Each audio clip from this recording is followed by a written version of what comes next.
Good day to be indigenous. Get up, stand up. They are going to become more brutal. Couldn't cut.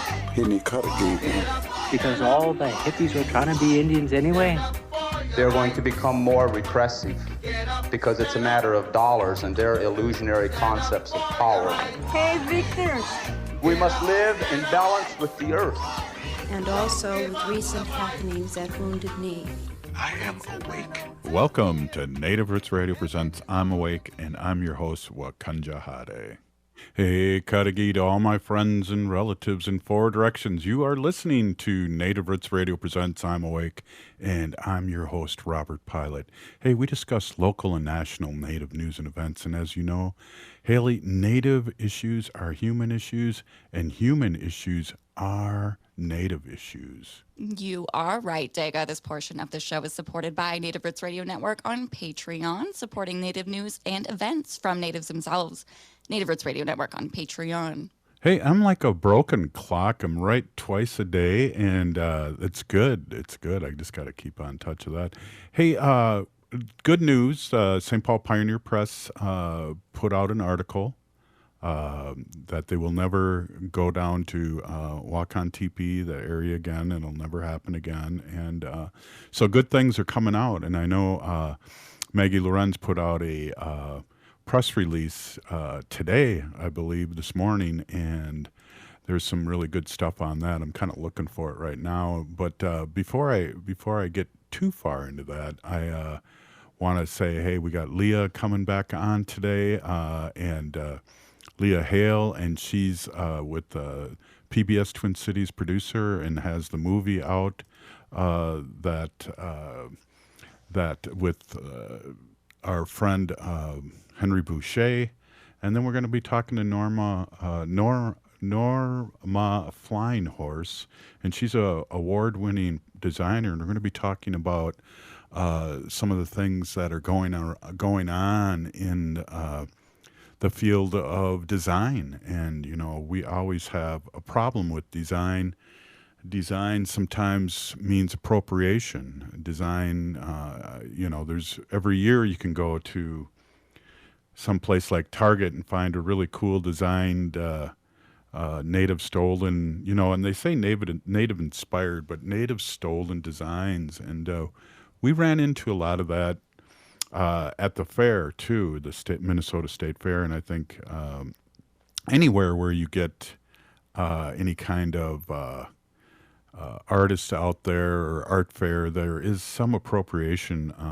I remember there was a person who I really liked, and she had butterflies out there at the state fair, and but she also had a couple dream catchers, and that's Anishinaabe. That's things that they put up by their bed to catch dreams and bad dreams. And it's funny, you see people put them in their car and put them everywhere, and it's just like, are you dreaming and driving at the same time? So right. So one of the good things about the show is we try to talk to our listeners that don't know and trying to educate them. And the things like dream catchers have become really pan native, and they really have deep roots in the Ojibwe people, and it's crazy how that happens. And I don't know, we're pretty excited today. What's the name of the movie again? The documentary about Henry Boucher, and it's a really bummer because I'm going to be in Madison, so I can't go, but I'm going to try and get a screener and get to see that documentary on Henry. Yeah. Well, so Leya Hale, it's her documentary, and this is called The Electric Indian, and it'll be showing here in Minneapolis tomorrow night. And are you going, Haley? I am. I am. I already got my tickets. I'm excited. Hoping Dr. Stately saves me a seat, front row. There you go. There you go. Well, good luck with that. I know, right? But I'm sure, his sons are in it, and he's excited. I saw one of the pictures, promo pictures, and it had Henry standing in the middle of the ice, and it looked like two young natives were skating around him, and I imagine that is Dr. Stately's sons Yeah. whipping by him. I know. How cool is that? Yeah, really cool. And I know he's really excited, and we're really excited too. And, it's such a balancing act. We have a Native American filmmaker doing a story on a Native American, and that's what we like. And then what we're going to be talking about a little later is things that we don't like, and appropriation. And I always have to say too, when we get to this interview, Haley, that Custer, General Custard he had Native scouts. So hey, we got we got to be careful out there who's representing us and who's speaking for us, because I know when Ho Chunks were signing treaties, there's a story where they sent people to Washington finally to sign the treaty in the 1800s when they were trying to remove them from Wisconsin and slowly remove them. But they finally sent people from the tribe, the Ho Chunk tribe, that were in the wrong clan. They didn't make these decisions. So it was funny. They sent them on purpose because whatever papers they were trying to force them to sign would not be legal or looked upon to the Ho Chunk people. So I think that's kind of funny that kind of thinking was going on even back then. Exactly, right. And I think, it's more than just fashion and in clothing pieces too. I've been to places where I've seen, like you said, dream catchers, and, just made of plastic and very cheap materials that are not sacred and don't hold meaning to us as Native people. So I'm not sure how well those work, but I seen a lot of, over the summer, was people selling wild rice by the bags. And I would ask them, I would say, hey, where do you guys get your wild rice from? Like, I want to know where this comes from. Who do you buy it from? And they could never tell me. Yeah. And I can tell you that they were non-Native people. Right. Well, and I'll tell you, if you go on to that Amazon, they got Minnesota wild rice, and you don't know where they're selling it there, and you don't know who's selling it and what's selling it, and we did hear about that, a few things about farms up there hidden up there growing it, and I don't know, was it the university was helping with them? And there's all this weird, bizarre things where they're trying to help, but they're not really helping. Yeah, more so like endangering the crop itself and the species and its original DNA of the plant. So not good at all. Right. And I don't know if you remember this at all, but I mean, for years, we're always talking about GMO.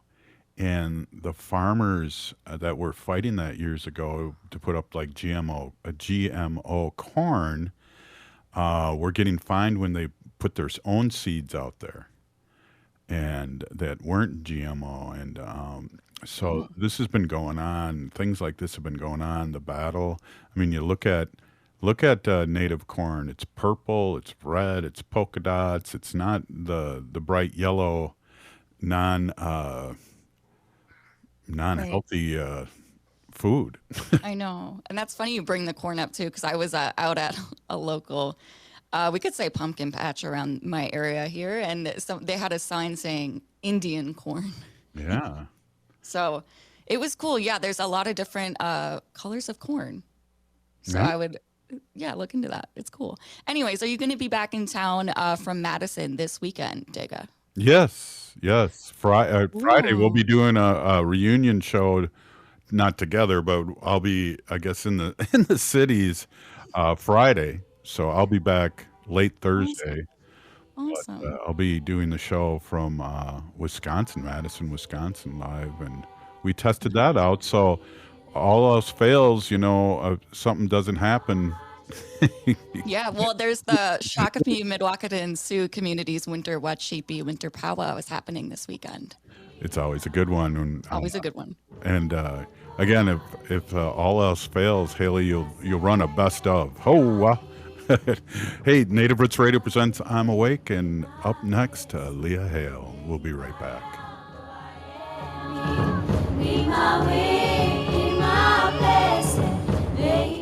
The city of Minneapolis is now on Native Roots Radio with Minneapolis Air. AIR stands for American Indian Relations. Guest host Christine McDonald talks to people about important things affecting the city's Native communities. Minneapolis Air dives into topics like public safety, public health, elections, and so much more. Tune in to Minneapolis Air on Native Roots Radio from 5 to 6 p.m. on the second Wednesday of every month, right here on AM 950. Become a teacher and ignite change. Join the St. Paul Urban Residency Program to become a teacher in just 15 months. You can earn your master's degree and teaching license from the University of St. Thomas while earning a $30,000 stipend, single health care, and dental benefits. As an added bonus, next year's cohort, all residents will receive $20,000 towards their tuition. Apply now. Applications due February 28, 2024. Visit spps.org/SUTR. As we pack away the ornaments and bid farewell to the holiday season, it's time to unwrap the gift that keeps on giving, getting protected by a COVID-19 vaccination. This is your chance to make a difference, especially as our Native communities face higher COVID numbers. Those higher numbers underscore the need for collective action. So answer the call and get vaccinated.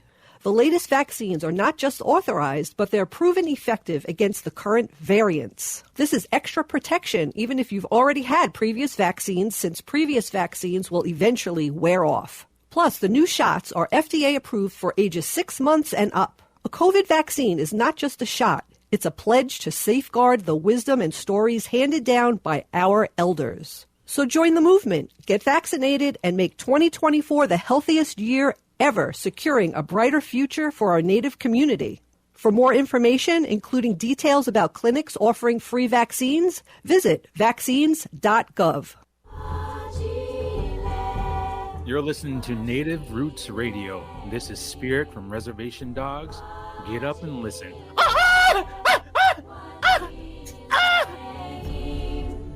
Welcome back to Native Roots Radio presents I'm Awake, and this is Robert Pilot. This portion of the show is supported by the Minnesota Indian Women's Sexual Assault Coalition. Hey, I want to welcome back Leya Hale, producer-director of The Electric Indian, and we are so excited to talk about Wednesday night. Welcome again. Hi. Thank you for having me back. I really appreciate it. We appreciate you, and Haley says hi. Haley, who does all the work here, as you're figuring out, Leah, that when in our correspondence. Hey, I have a quick question before we get into the who, what, where. How did you come up with the name, the Electric Indian? Yeah, that's a really fun story. So it was actually during one of our sit-down interviews for the film. I believe it was. I'm a little nervous right now because I'm forgetting the name, but it was Henry's Olympic hockey coach that actually, I want to say Murray Williamson. Oh, Murray Warmath? I'm so sorry. His name is I'm lost right now. I can't think of his name. Murray But Warmath. it might have been, but I have a feeling it's Williamson. Murray Williamson.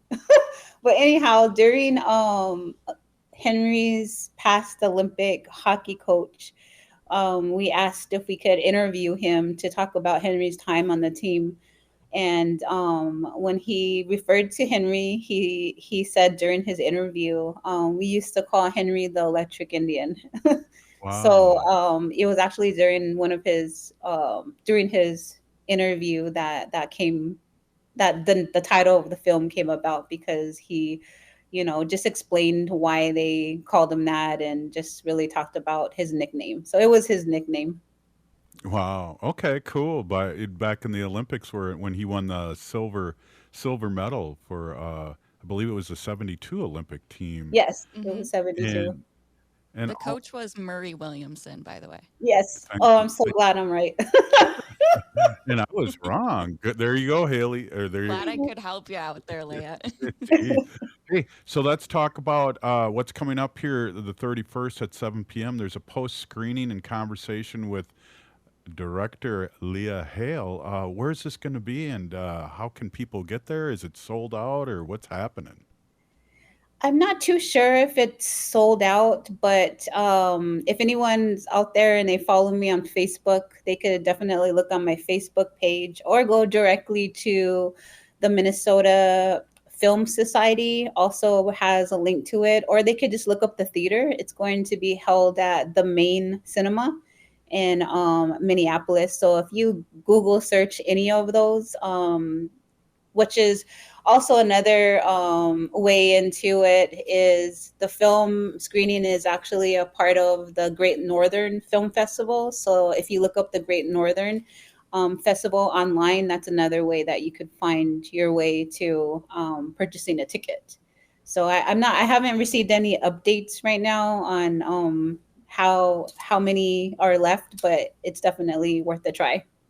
Absolutely. Hey, and there's a pre-reception at 6:30 before the 7 p.m. film, and then plus you will be in attendance with special guests to be post-screening conversation. Oh, that sounds really good. That sounds intriguing.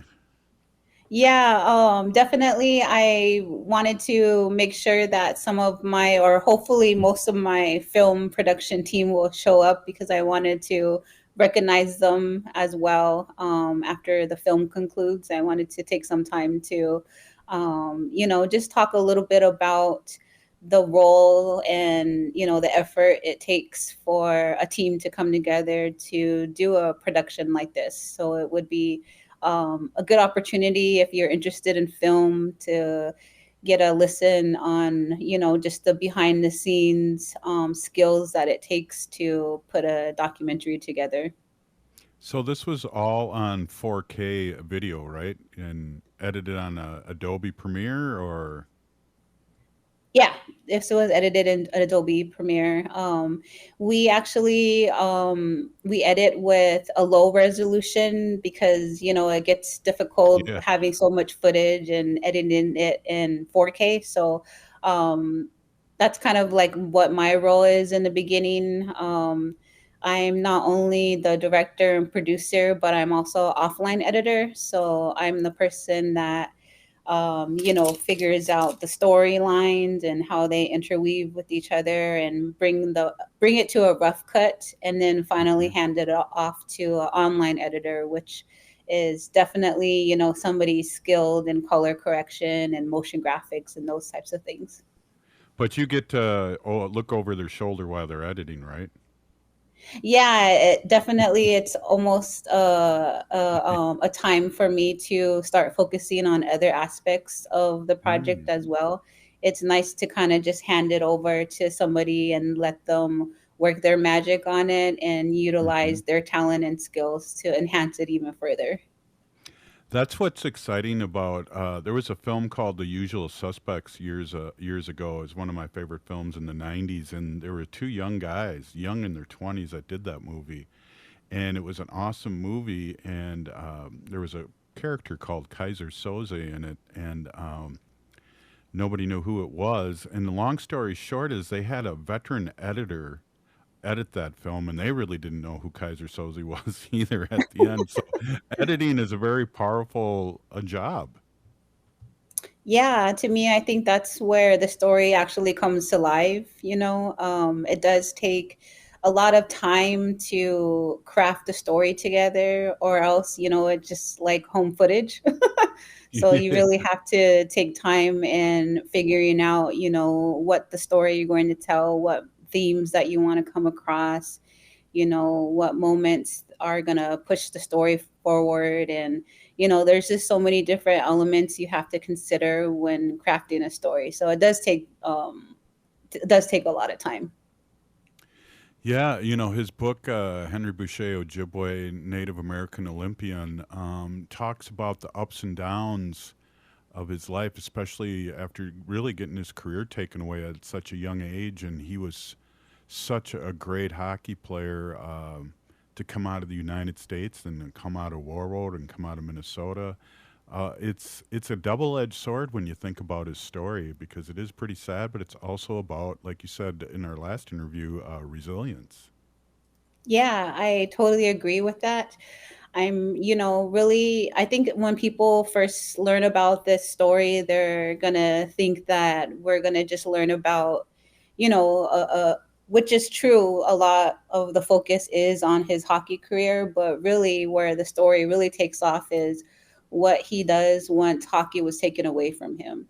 And to me, when you think about, all of us can relate to that. When you really work hard towards something and put your whole heart into it, and then if it gets taken away, is that incident going to make you or break you? Are you going to find, are you going to utilize whatever platform or whatever skill and talent that you are so excellent in?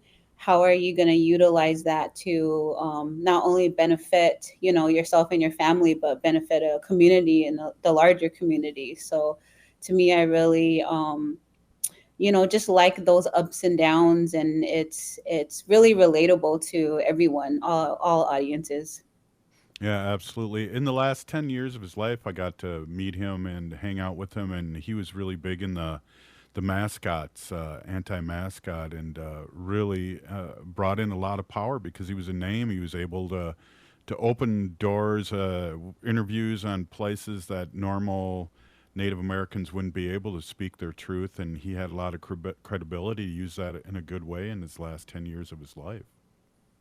Yeah, I agree. I think he was, a great advocate on many of our Native American issues that we face. And I think he was, a great storyteller at that as well. He was just, amazing at, utilizing his fame and his expertise and his access to a larger audience to really bring attention to many of the issues that we face still today.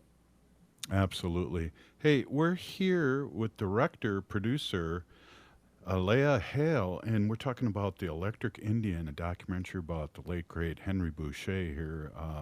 And we are talking about also that there's going to be a reception at 6:30, and the film will be showed at 7, and there will be a conversation and questions afterwards. And we're really excited to talk about this. We only got a minute left, and I know you're really busy prepping up. Give us where it is again, and how to get tickets. So it's going to be at the Main Cinema, which is in Minneapolis. I actually don't know the address off the top of my head right now, but you can look it up on by Google search by looking for the Main Cinema, which is also can be found through the Minneapolis Film Society. Or you can also look up the Great Northern Film Festival and look at their showings, and you'll find the Electric Indian option on that page as well. The Great Right on. Northern Film Festival. Yeah, it's across the river of the city there. If you're familiar with the Stone Arch Bridge, it's across the street there. It's awesome. Hey, congratulations. I'm going to be out of town, but Haley will be there representing Native Roots Radio, and I will be, and make sure I will be at the next showing. So, Pinigigi, congratulations, and have a great evening tomorrow night. Thank you so much. Thank you. We'll talk to you later. Hey, this is Native Roots Radio presents I'm Awake, and we'll be right back after this short break.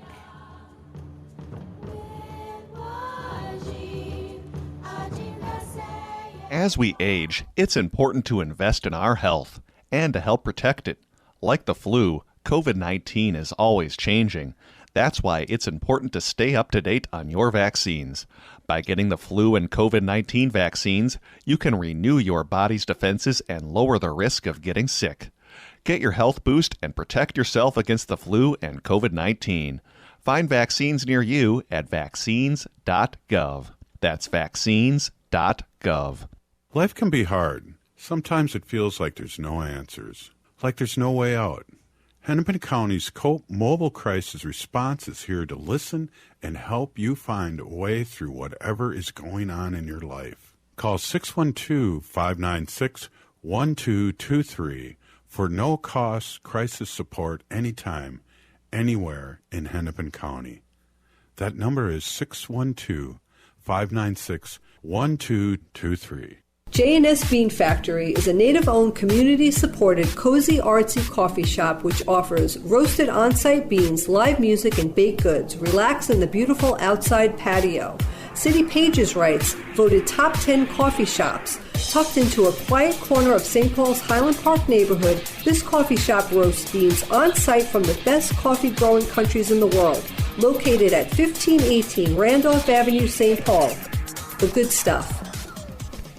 The city of Minneapolis is now on Native Roots Radio with Minneapolis AIR. AIR stands for American Indian Relations. Guest host Christine McDonald talks to people about important things affecting the city's Native communities. Minneapolis AIR dives into topics like public safety, public health, elections, and so much more. Tune in to Minneapolis AIR on Native Roots Radio from 5 to 6 p.m. on the second Wednesday of every month, right here on AM 950. Signing up for $1 bus and train rides with the Transit Assistance Program, or TAP, is quick and easy. Do it straight from your computer or phone by uploading one of the pre-approved documents listed at metrotransit.org/TAP, along with a copy of your ID. We'll mail you a go-to card with a full year of discounted rides. For questions or translation help, call 612-373-3333. 612-373-3333.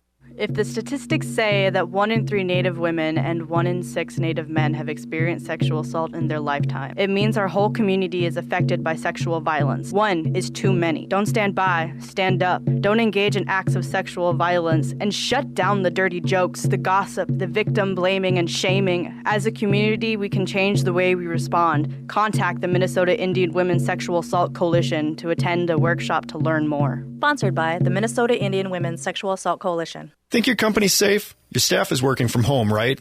As I speak, cyber criminals are mounting attacks across the country. Remember, when we're weakest, cyber criminals attack. Hi, Mark Sommerfeld from Rymark. The Rymark team is guiding our clients through these difficult times. In fact, demand has been so high, we created an easy-to-follow guide. It's yours free. Download our 5 steps to securely work from home now at rymarkit.com or call 651-328-8900 for a no-cost how-to discussion. With a look at your AM 950 weather, I'm Patrick Lilia. Cloudy tonight with a low of 33, then Wednesday, sunshine with a high of 56. The music is still the hottest at Crooner's Supper Club in Fridley. Crooner's is located just north of I-694 off Highway 65 and Moore Lake Drive. View their upcoming music schedules and food menus at croonersloungemn.com.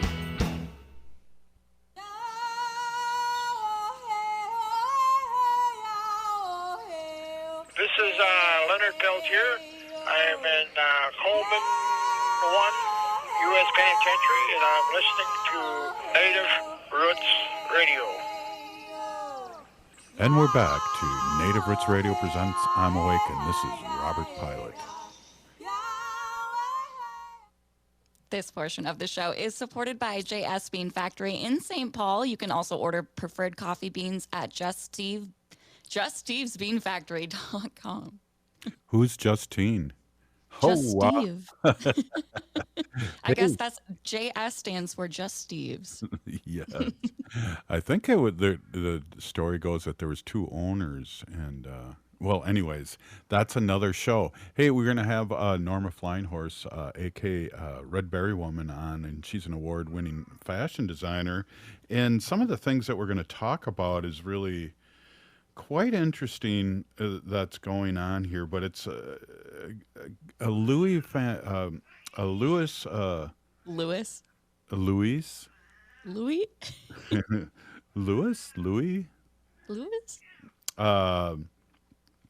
Vuitton.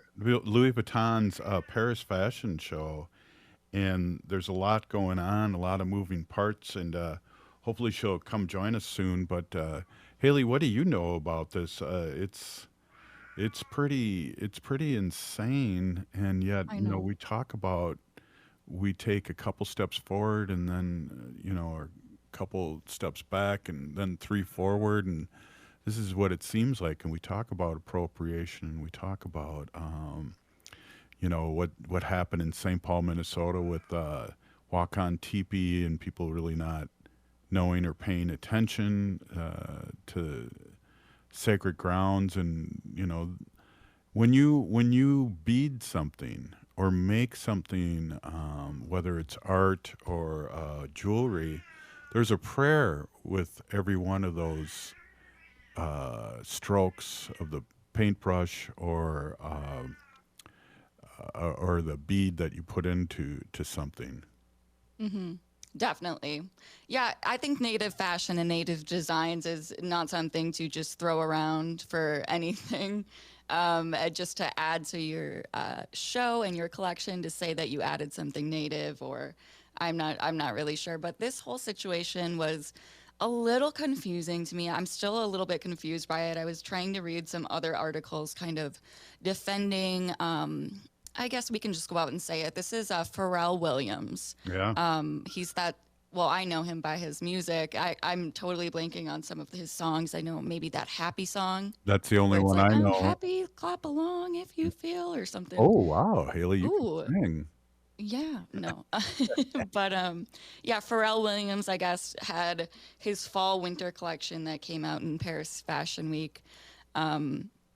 And added some, I think he was going for native appreciation, is one of the articles said, but I don't know, it looked pretty appropriated to me. From what I saw just right off the bat, I know it was all over social media. This was, I think, happening last week or so.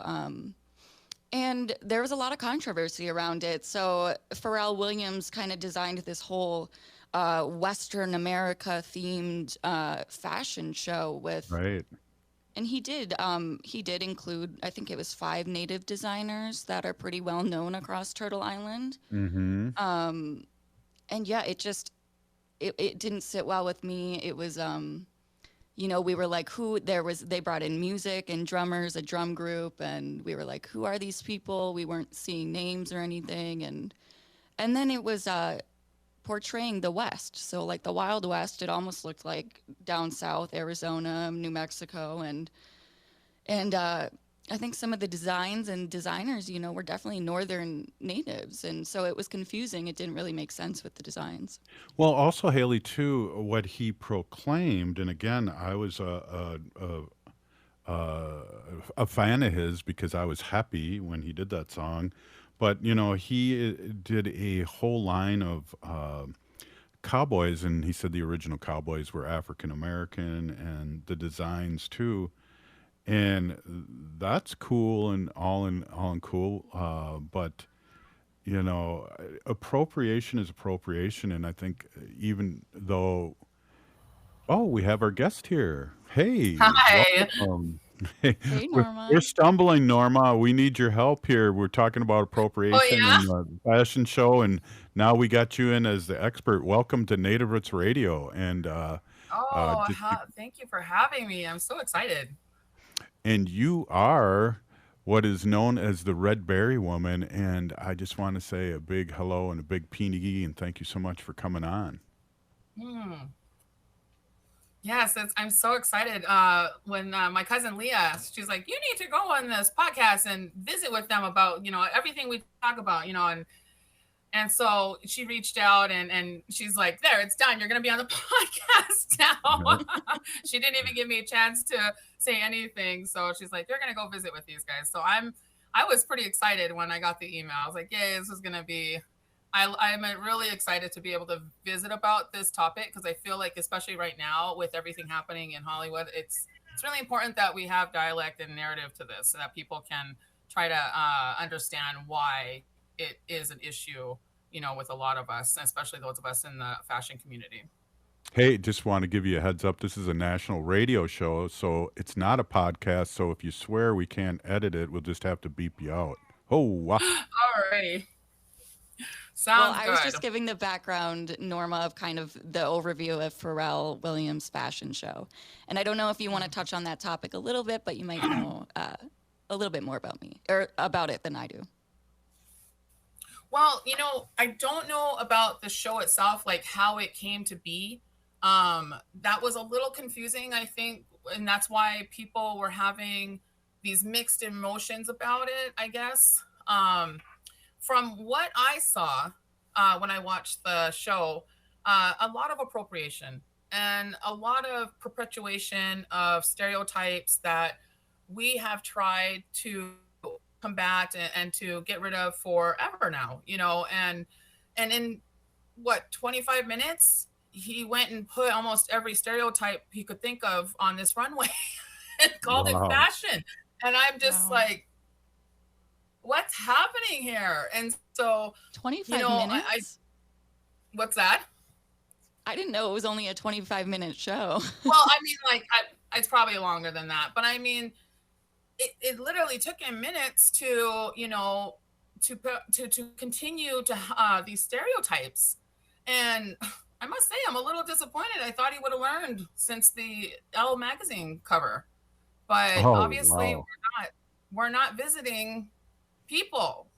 So the thing about it is, there was a lot of what I didn't understand was why there wasn't some appropriate PR done on this show.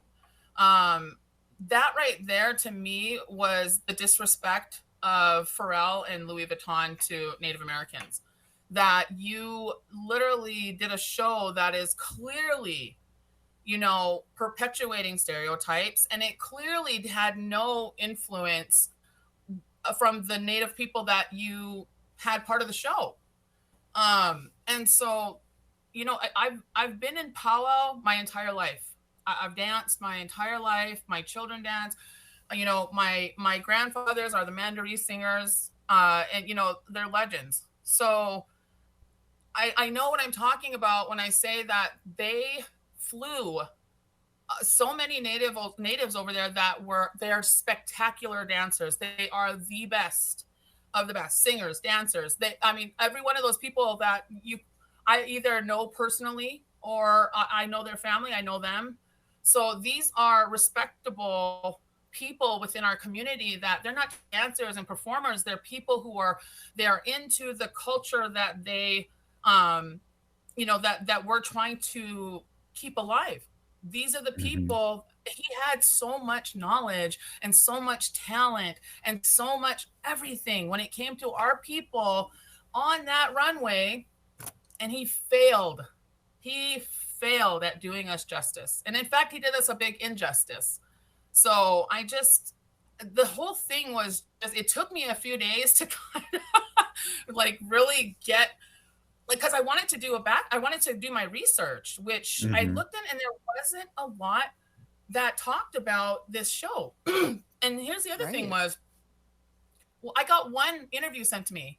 And in that interview, Pharrell was after the show. Pharrell says that he's honoring the Cowboys, the Cowboys. So he wasn't really even honoring us. This was not a show to honor the Lakota. This was a show to honor what he thought were Cowboys. And so that's fine. That's fine. Honor the Cowboys. Show that they were people of color. Go ahead and show that. That's perfectly fine. Why did you need to have us in the background to honor that, to tell them? Why was no one at that table when Pharrell said, hey, let's put on a fashion show that honors the Cowboys, and in the background, we're going to have Native Americans, because, no one's ever done that narrative. So let's do that. There should have been somebody at that table and been like, Mr. Pharrell, okay, let me remind you about the Elle magazine cover.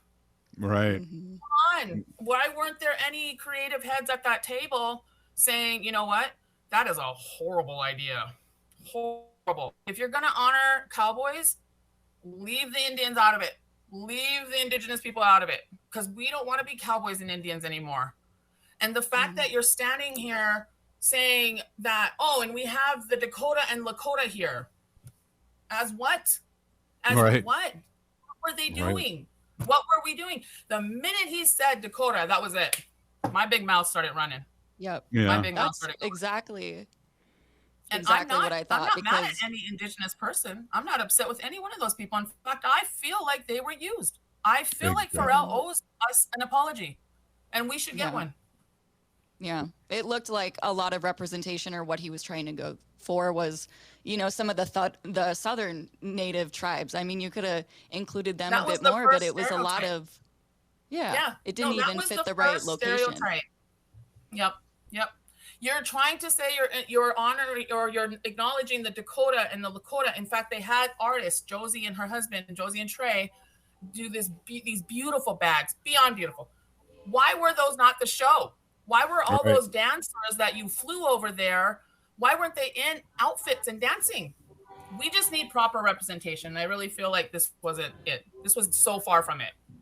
Norma, can you hold on for a break here? We got a commercial break coming up and then the end of the show. Right on. Hey, we're with Norma Baker Flying Horse, and we're talking about this past show. And again, we're talking about appropriation here on Native Roots Radio. So, hey, the stories, the names have changed, but the faces remain the same. We'll be right back after this short break. Stay with us.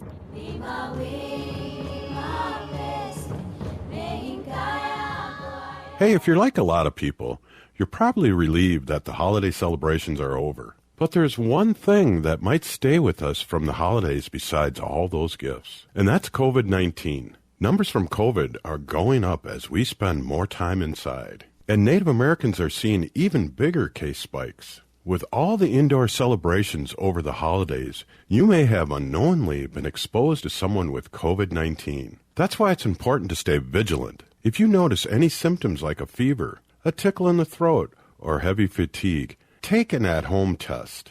They're still free and can be ordered at sayyeshometest.org. If you do test positive, you're eligible for free treatment, and no health insurance is required. Visit health.state.mn.us to connect with providers and receive your treatment. Let's make 2024 the healthiest year ever, securing a brighter future for our Native community. The city of Minneapolis is now on Native Roots Radio with Minneapolis AIR. AIR stands for American Indian Relations. Guest host Christine McDonald talks to people about important things affecting the city's Native communities. Minneapolis AIR dives into topics like public safety, public health, elections, and so much more. Tune in to Minneapolis AIR on Native Roots Radio from 5 to 6 p.m. on the second Wednesday of every month, right here on AM 950. Minnesota has the only original wolf population in the continental United States. And 80% of Minnesotans believe the wolf should be protected. Howling for Wolves is asking Minnesotans to respect our true wildlife manager, the wolf. Their survival is critical to our ecosystems, our communities, and even our economy. As highly intelligent animals with strong social bonds, Minnesota wolves deserve to be protected and admired. Learn more at howlingforwolves.org. Let's live and let howl. Anine, I'm Lieutenant Governor Peggy Flanagan, and you are listening to Native Roots Radio. Welcome back to Native Roots Radio presents I'm Awake, and this is Robert Pilot. This portion of the show is supported by Howling for Wolves, protecting wolves for future generations. Well, we have our guest here, Norma. And Norma, we usually howl. So next time you're on, Norma Baker, a Flying Horse, designer of Red Berry, woman owner. And also, I just want to say, because you jumped in kind of the middle of last segment, it's like you're the first contemporary Native American fashion designer to have a gown worn at the Oscars. You're also 2020 International Designer of the Year, and I just want to give you some cred here when we get back into this. I learned this on TikTok, I hate to tell you, and this person showed all these pictures and the bags and the natives in the background, and then also it looked like there's native designs on the chaps and if you want, remind our audience too about Pharrell and the headdress on the cover. Yeah, he did the cover in 2015, and it was a non-eagle headdress. It was fake feathers, and it was, I think, to me, honestly, at this point, it was really kind of one of those, like, we've had enough. This is it. Like this, we've had enough. This is enough, like, perpetuating these stereotypes. This is enough appropriating our culture. This is enough spreading misconception about who and what we are, and especially with items that we find sacred. And that headdress was not a real headdress, but that is the whole point, is that you can't sit and say, but it's not real. No, because what you're trying to do is mimic what you think is a Native American symbol. And although it is a symbol in some ways to a lot of people for strength and whatnot, to the indigenous people of this land, each one of our tribes, we handle that bonnet differently. In my Hidatsa side, we are people of the war bonnet. It's custom for our women to wear them. It's custom for us to wear them when we're being honored, but we immediately give them away once we are done being honored with them. But on my Dakota side, when we are given a war bonnet, that stays and remains within a family. It's passed down generations. And so if you ever received a war bonnet, it was because of the accolades that they wanted to honor that you had performed, however that may be. Today, it's education. Today, it's, a position on the powwow committee, or, things like that. A basketball tournament, we honor our young people with these things.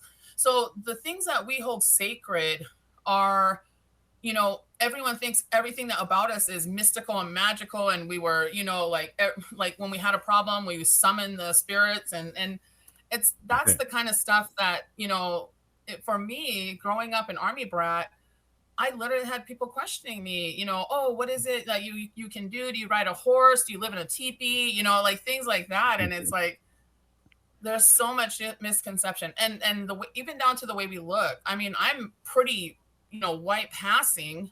Then I start talking, and then people are like, "Oh no, she's Native."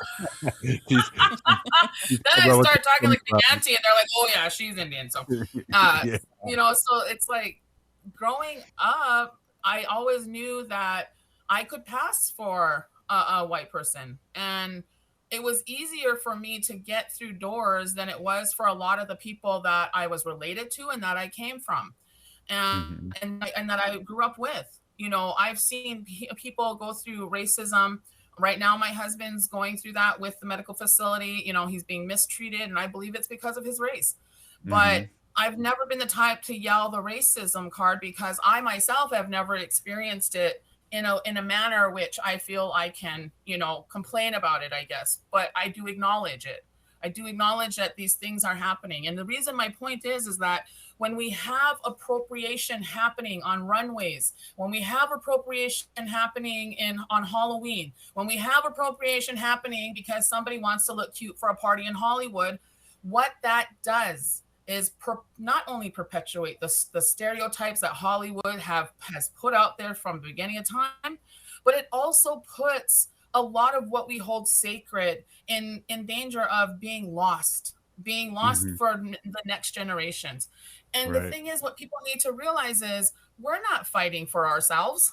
We're not fighting for ourselves. We're fighting for the generations after us. Right. That's why it's important for us to speak on these types of things.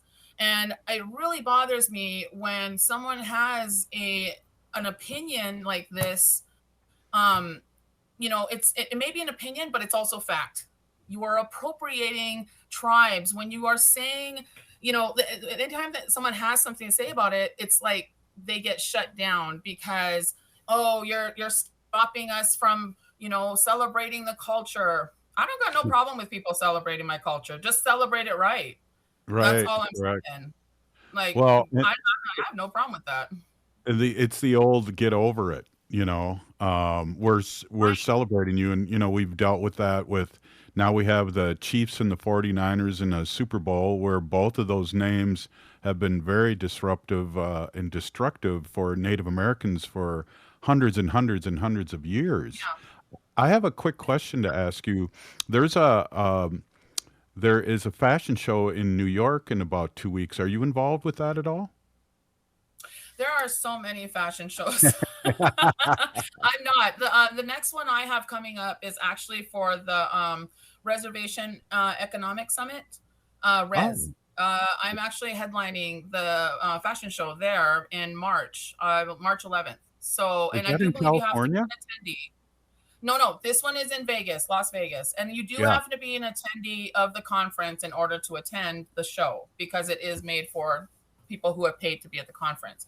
But I mean, it's those types of shows that are, it's really important that we have people speaking their narrative clearly.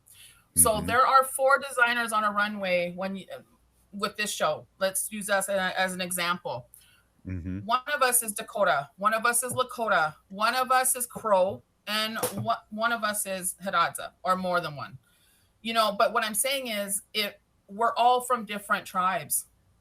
And so for me, when I started Red Berry Woman, my mission was to educate and to try to stop these stereotypes that we have that are they're detrimental to us as a people, and they're detrimental to the people, like women, the MMIW. It perpetuates, and it perpetuates the stereotype that we are all up for grabs sexually, So I mean, that is the reason these types of things are upsetting. We're all different, and I just don't understand how people are not how some people do not understand that when you say you're going to represent a certain tribe, then represent that tribe. Saying your honor, you have the Lakota and Dakota people there, as what? Background? Were they background for this? Because you just minimize them all to a denim outfit. Oh, God. I don't. I mean, I had people writing to me saying, hey, this is the vibe I got. And they were sending pictures of the boarding school kids in their denim outfits. Wow. So, wow. I mean, there were triggers happening with this show. I mean, and like I said, I was never upset with one Indigenous person who was involved. In fact, I'm angry for them because they should have been the show. Otherwise, leave us alone. Leave us alone. Norma Baker, Flying Horse, Pinigigi, thank you so much for coming on. You can check out your stuff on Red Berry Woman and is .com and Facebook. Thank you so much. We got to have you on, maybe a whole show, because I felt you had a lot of good stuff to say. Pinigigi, thank you for coming on. All right. Thanks, guys. I sure appreciate it. Right on. Hey, if you're listening to the show, you're part of the resistance. From Chief Plentycoops, the ground in which we stand on is sacred ground. It is the blood of our ancestors. We need to resist, divest, join a group, run for office. We're still here. We are the 7th generation. And free Leonard Peltier now.